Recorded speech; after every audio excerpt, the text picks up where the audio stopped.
Hey, what's up, everybody? BDO44 coming at you in another video. All right, so I just read on NBA Buzz. It's a site that I often get my information from, which is pretty solid. They've been good over the years. I haven't seen any spam or trolling from them at all. They said that Atlanta is actively looking for a third team for D'Angelo Russell in a DeJounte Murray trade. The trade is centered around the 29 pick, D'Angelo Russell, and possibly a pick swap. So that is what's going on. That's probably why D'Lo looked so frustrated last night. He looked distraught. So did Rui Hachimura. Looked like guys were getting ready to say goodbye. He did the picture with Austin Reeves. I mean, you don't have to be a body language expert to tell that those guys are on their way out. You don't have to be. Now, I wonder if Rui's actually more so worried about being traded rather than having been told he's being traded. My speculation is that maybe Rui's not necessarily certain, but D'Lo, seeing that D'Lo is, may have Rui thinking he's probably out of here too.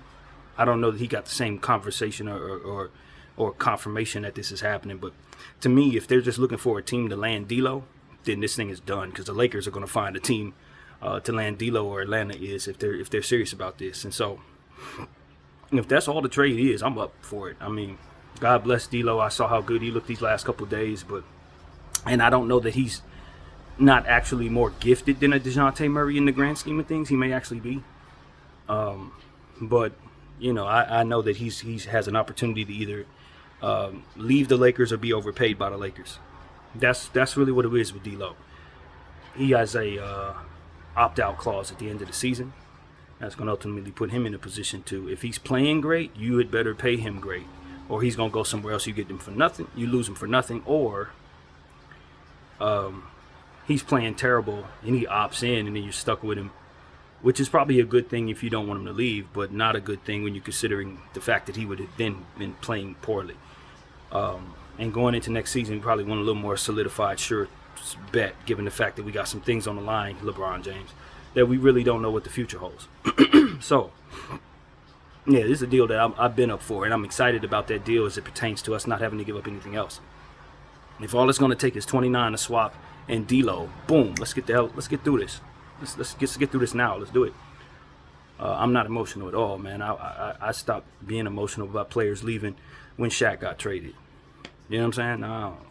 I don't care nothing about that. I do wish D'Lo the best. I recognize he's a talented player, probably going to play better in other places.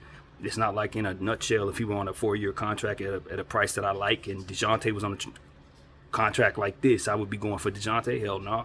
It's all about the contract for me in this situation and the solidified future of the Lakers. We're going to miss his shooting, and I do think that we left a lot of meat on the bone as it pertains to what D'Lo could do for us based on the system that we run, the fact that LeBron James holds the ball a lot, and all kinds of other different things that factor into why D'Lo didn't look his best on a consistent basis. But at the end of the day, all of that is what it is, man. We gotta improve the LA Lakers. You know what I mean? We're not about the name on the back of the jersey. It's about the name on the front. And we got a future to consider. And I think DeJounte Murray is probably a much more attractive contract for our situation, if that is indeed what's going to happen here. So that's really what I wanted to come here and say.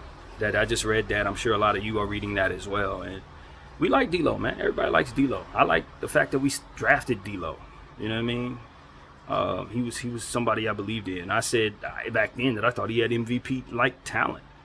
You know what I mean? At his best, he could be a James Harden type of efficient player, and he has a gift for getting the ball in the tight windows and an efficiency gift that has not been tapped into as of yet.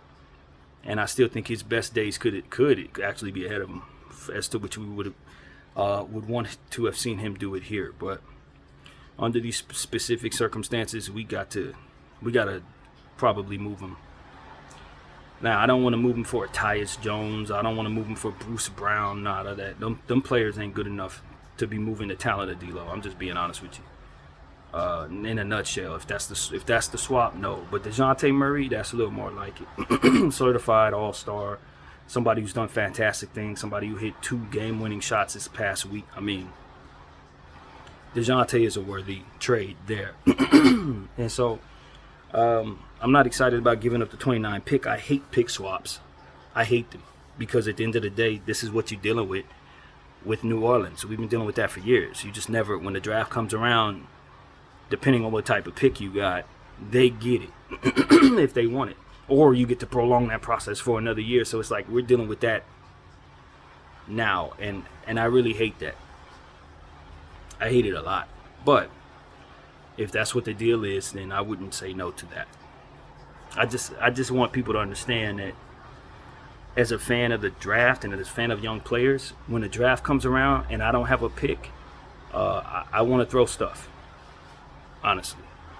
So just if any GMs follow me, whether you're a fan of if you're a GM of the Lakers or any GM around the league, just know that is a fan's perspective. If they really like young players, they're excited about players coming out of Europe and coming out of the NCAA and all of that. There's little worse in the world than a pick swap for our nerves, because we don't get the pick, we don't get the player, we don't. You know what I mean? It's not. I would rather the NBA come up with something else. That's what I'm saying to you. The pick swap process is it's a negative. It's a negative for the experience. You either they get in the pick or we get the pick. That's a more easy way for fans to deal, rather than for your team to suck so damn bad and you end up with like the 5th pick and now it's going to New Orleans. That's just a bad mortgaging of one's future, and obviously no one knows what the future holds. So I would love for the NBA to take that out of these owners' hands, because a lot of times owners are willing to do that and then they end up regretting it. Fans end up paying for it. You understand what I'm saying? So I would love for the pick swap to go bye-bye. Yeah, I want to get rid of the pick swap. So that's something that I just wanted to say right now. But aside from that, it is what it is. It's 2029 that the year of the pick swap would likely be taking place. And we will be happy to do that for DeJounte Murray's contract at this point. Sending D'Lo out, I think. Not everybody, but I would. I ain't speaking for everybody on that one. Especially since a lot of people are really excited about what D'Lo just did, which is understandable, but we just can't be short-sighted, not if we're intelligent. You can't just say, okay, small sample size is who he is. Did you forget about everything else he did that you didn't like? I mean, or were you just not thinking it that way? Either way, we have to we got to think about what's best for the Lakers, not only this year but for the future. And I just think that D'Lo's contract coming off the books potentially at the end of the year leaves us in a position to wish we retained something for it. Now, while giving up the 29 pick may not be the greatest thing in the world for that same reason, I think DeJounte Murray, if he comes here, plays well, doesn't have injury issues or what have you, which are not guaranteed, unfortunately, given his history. He has had some, but not in years. If he comes here and plays his best, you can retrade him for picks. You may be able to trade him for even more than what you got him for, given the fact that you probably have a bigger role for him, in theory. So that is really what I'm here to say, man. Hopefully this doesn't backfire on us, because DeJounte Murray probably had the ball in his hands about as much as D'Lo did, and we saw what that did in this system. And if you're asking DeJounte Murray to play off the ball, you're not bringing out his strengths.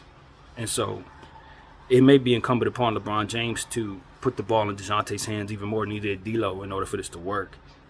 And if that's not a sacrifice he's willing to make, then this could be a bad trade for this particular season.